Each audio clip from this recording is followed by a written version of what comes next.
తెలుగు రాష్ట్రాల్లో అతిపెద్ద lift manufacturer lifts ట్రై.com dealership కూడా ఇవ్వబడును. ఇటలీలో ఉద్యోగం అన్నారు, లక్షల్లో జీతమని ఆశ పెట్టారు. ఒక్కో మనిషి నుంచి లక్షలు దండేశాడు. ఇలా మాయమాటలు చెప్పి ప్రలోభ పెట్టి ఏకంగా కోట్లాది రూపాయలు దోచుకున్నారు. ఇప్పుడు కనిపించకుండా పోయాడు. శ్రీకాకుళం జిల్లాలో ఓ కేటుగాడు చేసిన మోసానికి బాధితులు గగ్గోలు పెడుతున్నారు.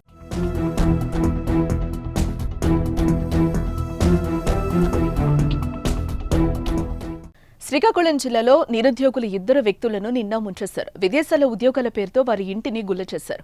పార్వతీపురం మన్యం జిల్లాకు చెందిన కొచ్చెల ధర్మారెడ్డి, ఇచ్చాపురం మండలం తేలుకుంచి గ్రామానికి చెందిన దిలీప్ సంయుక్తంగా ఈ మోసానికి పాల్పడ్డారు. ముందుగా వీరిద్దరూ ఇటలీలో వలస కూలీ ఉద్యోగులంటూ నమ్మబలికి ప్రచారం చేశారు. కోటబొమ్మాళిలో నిరుద్యోగులకు శిక్షణ పేరిట ఒక కార్యాలయాన్ని తెరిచారు.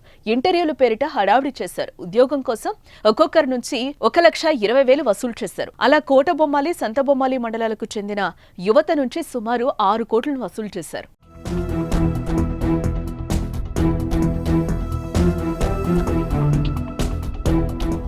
అయితే ఎన్నాళ్లైనా వారికి ఉద్యోగాలు కల్పించకపోవడంతో దిలీప్ ఇంటి వద్దకెళ్లి చూడగా ఆయన కుటుంబంతో సహా పత్తా లేకుండా పోయినట్టు తెలుసుకున్నారు. దీంతో తాము పూర్తిగా మోసపోయామని భావించి మంగళవారం కోటబొమ్మాళి పోలీస్ స్టేషన్ వద్ద ఆందోళన చేశారు. తమకు న్యాయం చేయాలని డిమాండ్ చేస్తున్నారు.